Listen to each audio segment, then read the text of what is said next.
18 horas, 27 grados la temperatura, un tiempo ideal, un tiempo agradable. Hoy nos dio una tregua con el inicio de clases, con la víspera del superclásico que se va a jugar el próximo domingo. Así es que empezamos un lindo fin de semana, vamos a disfrutarlo en forma, vamos a disfrutarlo sanamente y por supuesto a celebrar los que tengan que ganar y a masticar la derrota los que tengan que perder, pero que no sea una tragedia precisamente el resultado de un partido de fútbol. Y los padres de familia ya ponerse de tono con el inicio de las clases. Nosotros estamos empezando de esta forma el último programa de esta semana de Crimen y Castigo.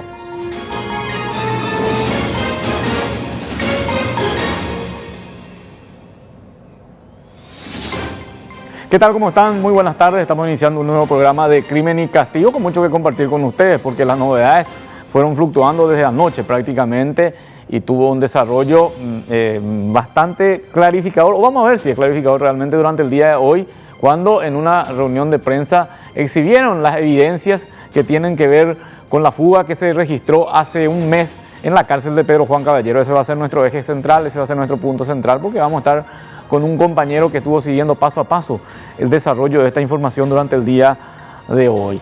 Queremos empezar hablando de que hay 4 candidatos para el viceministerio de Seguridad y allí va a predominar la Policía Nacional. ¿Y por qué digo esto? Porque los 4 son policías retirados. Mucho tiempo que estuvieron en la Policía Nacional, algunos de ellos ocuparon el cargo de la comandancia de la policía y ellos son los candidatos a suceder a Hugo Sosa Pazmor en el cargo de viceministro de Seguridad. ¿De quiénes hablamos? Y bueno, vamos a compartir con ustedes de Roberto González Cuquejo.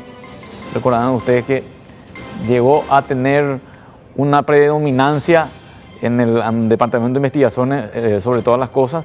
Estamos hablando de Antonio Gamarra, que en algún momento también ocupó altos cargos en las filas policiales. Fue director de zona, por ejemplo, estuvo apoyando la lucha contra el EPP.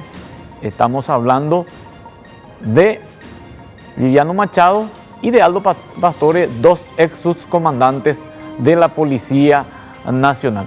Así es que en ese tren de situaciones se va a estudiar el cargo del viceministerio de Seguridad.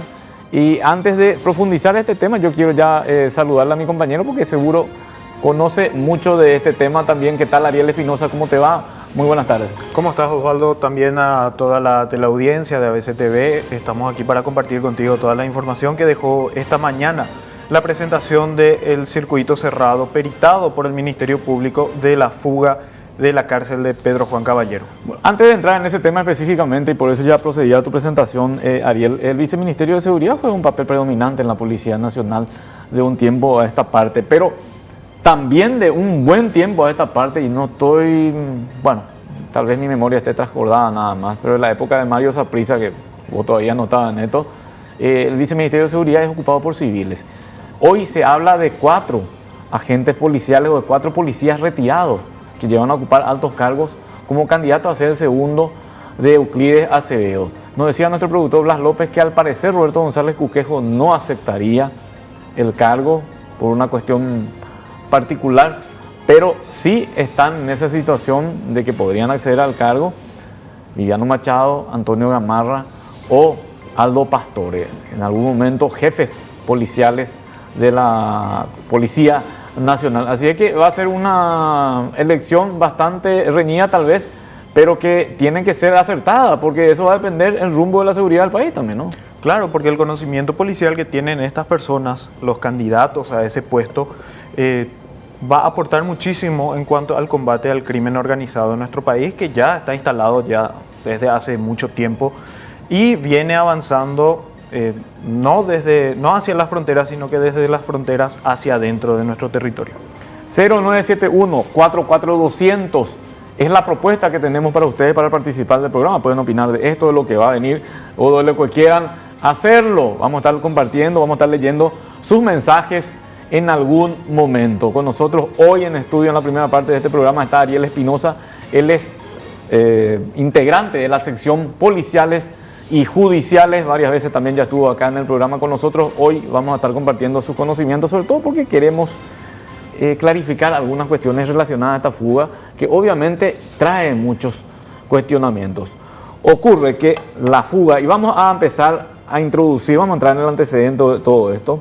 Hace un mes se registraba una fuga en la cárcel de Pedro Juan Caballero. Ustedes recordarán, eso lo recordarás, Ariel, sí, un domingo muy movido de verano, precisamente. Pero esa fuga tuvo un antecedente. Y hay que entender a partir del antecedente cómo se registró esa fuga. En imágenes estamos viendo precisamente el túnel ya por donde se fugaron, y ahí vamos a entrar a hablar más con Ariel de eso en algún momento. Pero quiero entrar en el antecedente de esta fuga. El 4 de enero, o el 3 de enero, para ser más preciso, acá hablábamos en Crimen y Castigo de que ordenaron la libertad de 6 integrantes de lo que sería el grupo liderado por alguien a quien lo sindicaban como nuevo patrón de la frontera, Sergio de Arruda Quintiliano, alias Minotauro. Un juez de Capitán Vado que en ese momento estaba interinando el juzgado de Pedro Juan Caballero, el juez Marco Fernández, ordenaba el arresto domiciliario, para ser más preciso, de 6 integrantes de este grupo. Inclusive nos decía y defendía en Radio ABC Cardinal de que era correcta su postura, su resolución, porque no había ningún tipo de elementos que avalen de que estos 6 debían estar en prisión. ¿Qué pasó? La Policía Nacional se negó a cumplir la orden, así de simple fue la cuestión. La Dirección de Establecimiento Penitenciario fue por allí también, y el Ministerio de Justicia y Trabajo también. No querían liberarlo. La Policía Nacional daba un argumento directo. Decían, ¿cómo nosotros vamos a estar detrás de 6 personas consideradas peligrosas? Vamos a estar haciendo arresto domiciliario. Y desde el Ministerio de Justicia sabían perfectamente de que estas personas eran sindicadas como peligrosas para que estén fuera de la cárcel. Al día siguiente, el juez Fernández se constituyó en la cárcel para hacer efectiva esa orden. Y estuvo allí hasta que la Corte Suprema de Justicia se comunicó con él y le dijo, usted no es competente para este caso está en Asunción, tiene que seguir en Asunción, y se abortó la posibilidad de que haya que estos 6 presos en aquel momento sean beneficiados con el arresto domiciliario. Por lo visto, allí no terminó la historia relacionada a la gente del PCC, porque en realidad ese era un plan A, por lo que tenemos entendido. Después vino el plan B. ¿Y en qué consistió el plan B? En la fuga de los miembros del PCC. Y allí ya no fueron solamente 6 los que iban a ganar la libertad, sino que directamente eran 14 los llamados a ser liberados a través de ese túnel que estábamos viendo en imágenes hace un ratito nada más, y que se construyó en 7 días. Un túnel cuya construcción empezó el 12 de enero y culminó en la víspera de esa fuga. Y de eso queremos hablar con Ariel Espinosa, porque hay muchas preguntas que nos estamos haciendo con relación al trabajo que hizo la Fiscalía, que hizo la Policía, que tiene que ver con la pericia de todo esto, que no es simplemente la pericia del tema del túnel, sino exactamente cómo ocurrió este hecho. ¿Y cómo ocurrió esto, Ariel? Bueno, esto inicia a partir de una información acerca de un plan de fuga que se recibe en diciembre, a mediados de diciembre. A partir de ahí, la policía, agentes penitenciarios, el Ministerio de Justicia en sí, empieza a implementar ciertos procedimientos de control en la población penitenciaria, y el 30 de diciembre se realiza una requisa tanto en el pabellón A baja y pabellón A alta del penal de Pedro Juan Caballero. Aquí estamos viendo justamente el momento en el que ingresan los agentes policiales, agentes antimotines, tanto en el pabellón alta como en el pabellón A baja. Esto es el 30 de diciembre, estoy viendo, ¿no? El 30 de diciembre. Vamos a aclarar que en el pabellón A alta están los presos comunes, como le denominan. En el pabellón A baja están todos los del PCC y otras organizaciones criminales. En este procedimiento se requisan armas blancas. Ahí culmina el procedimiento. Dura aproximadamente 10 a 15 minutos todo este operativo, aparatoso operativo que realizaron ellos para intentar descubrir algo, pero solamente logran requisar armas blancas. Posteriormente se vienen haciendo otro tipo de procedimientos, y el 18 un día antes de que se haya materializado la fuga, se realiza también otro control. El 18 de enero. El 18 de enero. Eso es un día antes. Un día antes. En realidad vendrían a ser prácticamente 12 horas antes. Claro. 18 horas antes. Claro, porque la fuga se hace a la madrugada, ¿no? Sí. Bueno, esto empieza aproximadamente a las 7:32. Bajan todos los presos del pabellón A alta y luego de una revisión de cada una de las celdas se los vuelve a reingresar a cada uno de sus espacios por lista. Posteriormente esto termina después de 10 minutos y van hasta el pabellón A baja, donde están los presos del PCC. Lo que se pudo sacar o subrayar en la conferencia de prensa del Ministerio Público, esta casi siesta ya, es el riguroso control que tuvieron para el pabellón A alta. Que son los presos comunes. Los presos comunes. Sin embargo, para el pabellón A baja, donde están los del PCC, la revisión fue a ojo. ¿Qué quiere decir a ojo, Ariel? Iban recorriendo y hacían esta vista en cada una de las celdas. Entonces, en el pabellón alta, Ariel Espinosa, Blas López, sí, Rodrigo Reyes, uno a uno estaban llamando y corroboraban si estaba ahí. Sin embargo, en el caso del pabellón del PCC, y miraban nomás allí. Sí, miraban adentro de la celda y anotaban en una plancheta. Cabe destacar que ese día ellos, los guardiacárceles, un grupo de 4 a 5 guardiacárceles, recorrieron toda la extensión de ese pabellón, todo ese pasillo, fueron hasta el límite, hasta la última celda, en donde en donde estaba el túnel, que para ese día ya existía. Sin embargo, estos guardiacárceles no avisaron. A ver, muy interesante lo que estás diciendo, porque estos son horas antes de la fuga. Sí. Ese control que están haciendo, ¿fue un control diario? ¿Había algún tipo de información que obligó a ese control? Ellos nombraron como control diario. Bueno, y se fueron hasta el lugar del túnel y no vieron. Fueron hasta el lugar, entre comillas. No vieron, no avisaron. Y luego de aproximadamente unos 5 o 7 minutos, vuelven, salen del lugar y cierran el portón. Ahí termina prácticamente todo ese procedimiento. Después, en el transcurso de las horas, se ve que el portón está abierto y se logra identificar, saliendo de este pabellón, a uno de los principales líderes del PCC en este sector, que es Timoteo David Ferreira. Posteriormente salen en diferentes ocasiones 2 de sus allegados. Posteriormente ya se va, o sea, el circuito ya lleva a la medianoche, ya el 19, a las 006 horas. Que es lo que vimos hace un ratito, pues esto está ya un poco más adelantado. Sí, sería la imagen anterior. La imagen la anterior. Que está explicando Ariel Espinosa, si podemos ver otra vez, porque allí estaban los guardias. En la imagen anterior, en esta, por ejemplo, esta es del 18 todavía. 18 de enero todavía sí. estamos. A ver, esta es la que vos estás diciendo. Sí, acá está Timoteo. ¿Quién es Timoteo ahí? Este de remera oscura. Ajá. Remera oscura y short rojo. ¿Y a él se lo ve recorriendo. Ahí están 2 de sus allegados. 2 miembros del PCC también. 2 miembros del PCC y otros más, que todavía no fueron identificados, algunos de ellos. Esto prácticamente dura 1 hora 45 minutos más o menos.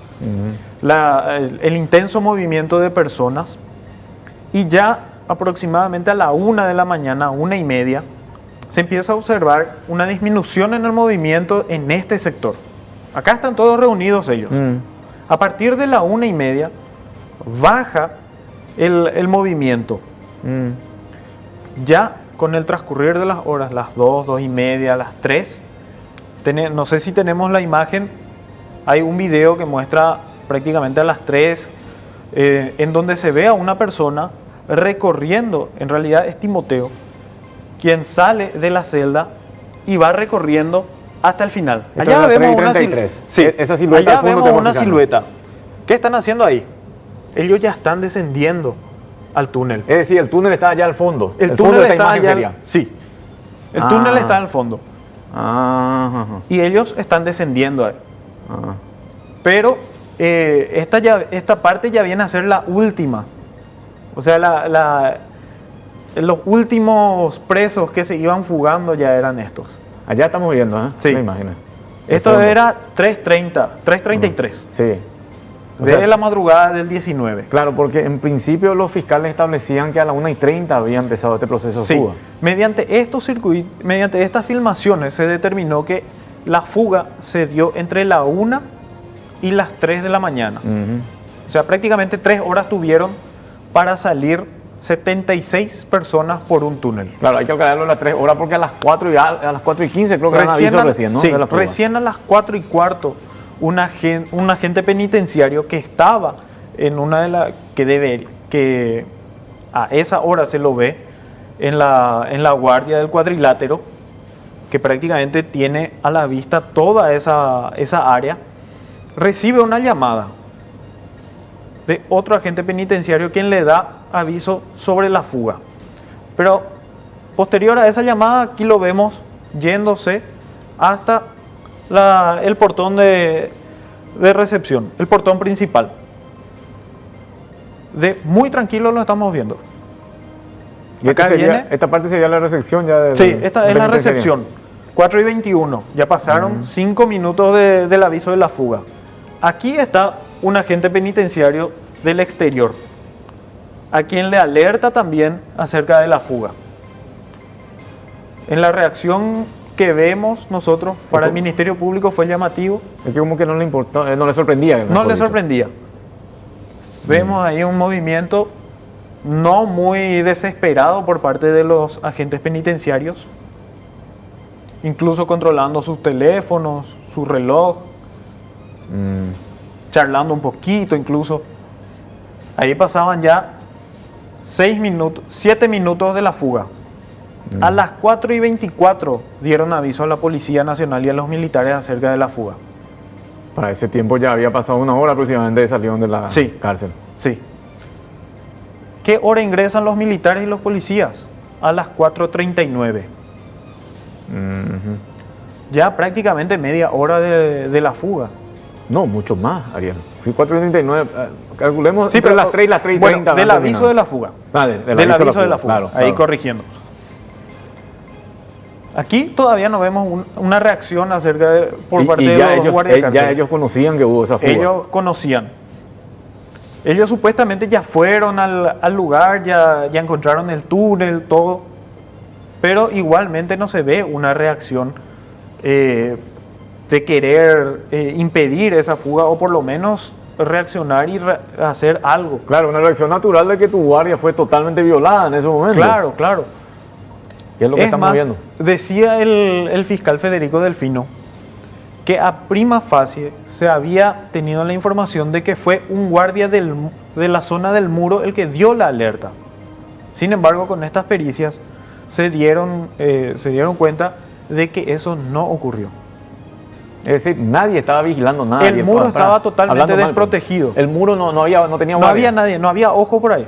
Ariel, estas imágenes también muestran de que aparentemente todo es adentro, ¿verdad? Sí, eso, Recordarás que un preso, uno de los recapturados, mejor dicho, dijo que los líderes del PCC se escaparon por la puerta principal. Ujú. ¿Qué dijeron de eso los fiscales? fue desmentido totalmente por los Esa es la puerta fiscales. principal, ¿verdad? Sí, Fue- esa es la puerta principal. ¿Por qué fue desmentido por los fiscales? Porque el portón del pabellón del PCC nunca se abrió. Estuvo siempre cerrado y ellos se escaparon por el túnel. Claro, Y- eso se observa en las imágenes. Sí, eso se observa en las imágenes. Acá lo que nosotros estamos viendo son pedazos del circuito cerrado. Ahí vemos una reacción. Y también lo que se dijo es que un guardia de seguridad privada había efectuado disparos de escopeta, que vamos a verle entrar por la parte de abajo. Supuestamente disparó contra los reclusos que se estaban fugando. Sin embargo, en la imagen vamos a ver que esta persona entra y efectúa disparos al aire. No sé, Tres si tenemos, disparos. no sé si tenemos esa imagen en la cual está mencionando Ariel, o es la secuencia de esta imagen. Ahí entra. Ahí Acá está el vemos. guardia. Vemos entrando. ¿Y a quién? ¿Y está disparando? Dispara Sí. supuestos disparos intimidatorios. Y ahí salen los Sí, guardias. armados ya. Esta cámara, Osvaldo, hay que detallar. Acá vemos que está apuntando hacia afuera del penal. Sí. Esta cámara fue instalada el 31 de octubre. ¿Hacia dónde apuntó desde origen? Hacia adentro del recinto penitenciario. Siempre apuntó. Recién a las 4:39, después de que hayan ingresado los policías, esa cámara gira y apunta directamente en la boca del túnel por donde salieron los reclusos. ¿Y el túnel estaría hacia donde dispara el guardia, Ariel? Aparentemente, no me estoy ubicando bien acá, pero acá vemos un grupo de personas y ahí está la boca del túnel. Ajá. Directamente esta cámara apunta ahí. Y nunca apuntó en ese Nunca momento. apuntó ahí y recién en ese momento apuntó. Mucha gente también cuestionó el hecho de que el túnel era estrecho, igual pudieron pasar por allí, y el tema de que llevaron consigo inclusive televisores y otros electrodomésticos, pero fue así que dicen los fiscales. Días antes ya habían sacado todas sus pertenencias ellos, ¿Pero por dónde? y aparentemente por los familiares. Ah, y ahí puede entrar el tema del acceso, Sí. porque decían que por la puerta principal estaba ocurriendo. Sí. Bueno, pero ahí ya hay una complicidad, y eso se está investigando, no hay Eso se está investigando. cámaras al respecto, digo. Un detalle que nos dio la ministra de Justicia, Cecilia Pérez, es que hasta este momento eran 3 cárceles las que tenían controles duales, vamos a decir, por parte de una empresa privada y por parte del Ministerio de Justicia. La de San Pedro, Concepción y Pedro Juan. Tenía un doble monitoreo, sin embargo no eran 24 horas. Aparentemente esa grabación se cortaba por ciclos y se volvían a regrabar. O sea que no tienen toda la secuencia. No entonces. tienen toda la secuencia. Hay cámaras que no tienen filmaciones. Recién a partir de esta fuga se tienen filmaciones 24 horas, los 7 días de la semana. Y un detalle importante, Ariel, eso que dijo hoy la ministra, por lo visto, alguien lo sabía muy bien. Porque Sí. podían haberlo hecho en horarios donde no funcionaba la cámara. Así mismo. Si tenían un poco más de paciencia y control y un poco más de organización, tal vez podían hacer un escape más de película en ese sentido. Y un punto que insistían los fiscales es que esto se pudo haber monitoreado inclusive desde Asunción. ¿Qué dice la ministra sobre eso? Ahora recién están poniendo en condiciones un servidor para almacenar las filmaciones ahí. O sea, según la ministra, nadie pudo haber visto desde Asunción en el momento de la fuga. En ese día, estoy diciendo. Ese día.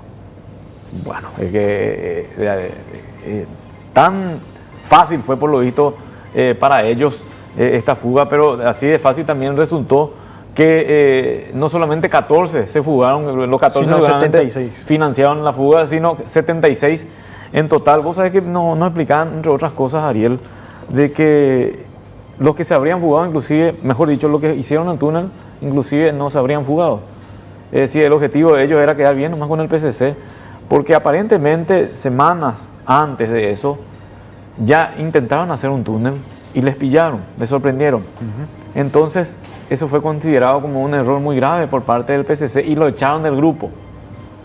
Y cuando ocurrió esta frustrada resolución judicial de soltar a estos 6 miembros, se reactualizó o se revitalizó el plan de fuga y allí vinieron otra vez estos presidiarios a ofrecerse para el trabajo y para que lo vuelvan a admitir como miembros del PCC. Hay que recordar a la audiencia que ser miembro del PCC en una cárcel trae una serie de beneficios o de privilegios.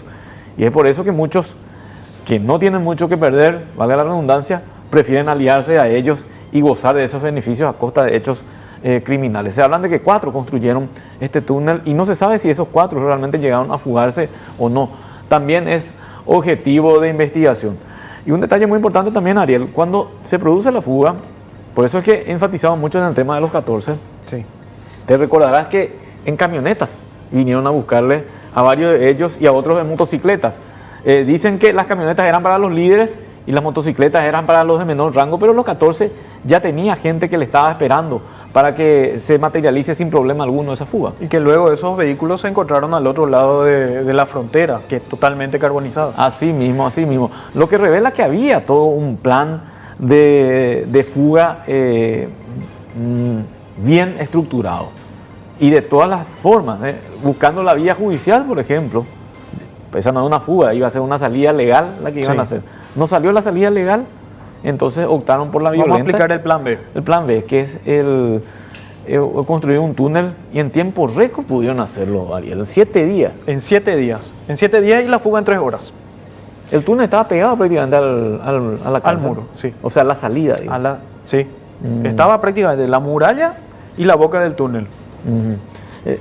Un detalle que estoy recordando también muy importante, la misma ministra había alertado que iba a ocurrir esta fuga en algún momento. El 18 de diciembre creo que se hizo una denuncia. Ella la hizo pública. Sí. Y no sé si Blas López me va a poder ayudar con esto o no, porque ahí no estoy recordando bien, pero en algún momento la policía hizo una intervención como la que estábamos viendo en el 30 de diciembre allí en la penitenciaría de Pedro Juan Caballero, cuando hubo una riña entre los miembros del PCC y del grupo de Rotela, el clan Rotela. Intervino la cárcel y fueron a buscar un arma de fuego que dijeron que tenían lo del PCC. No pudieron encontrar el arma de fuego, le escondieron a los mismos policías el arma de fuego. Es decir, la cárcel de Pedro Juan Caballero siempre estaba con una posibilidad de algo muy grande y que se concreta el 19 de enero con esta fuga de 76 presos que tuvo una preparación y que por lo visto tuvo mucho que ver también con soltar dinero para que los funcionarios hagan la vista ahora, porque es por lo menos lo que se puede concluir acerca de estas imágenes. De hecho, hay una investigación abierta y hay imputaciones. 32 son los imputados.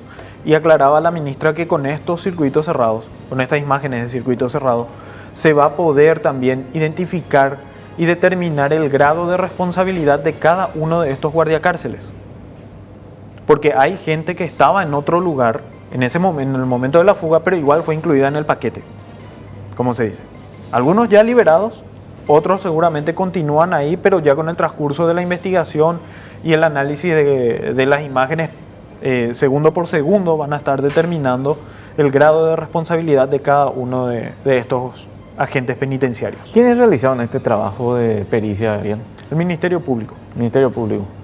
¿Y la Policía Nacional también tuvo participación? También estuvo inmiscuido en este procedimiento el Departamento contra el Crimen Organizado.